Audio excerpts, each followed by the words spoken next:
Hi, my name is Melvin Amaya. I'm currently a junior majoring in accounting.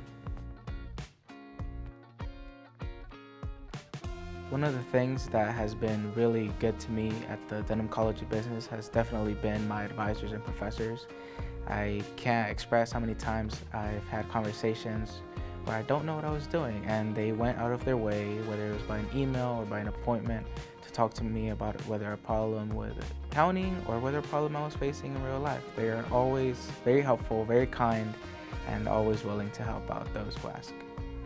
One of the skills that I've developed through this major are really working on Excel.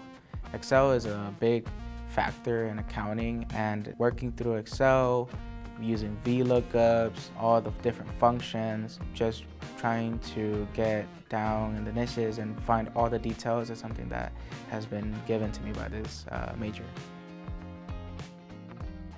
I feel like a lot of people have a misconception about accounting, about just sitting down and writing and doing things which nobody really cares about. But that's not true. Accounting is very fun, and we should all consider majoring in accounting because it's a job that will never go away. It has a lot of high job security, and it's a job that opens many doors.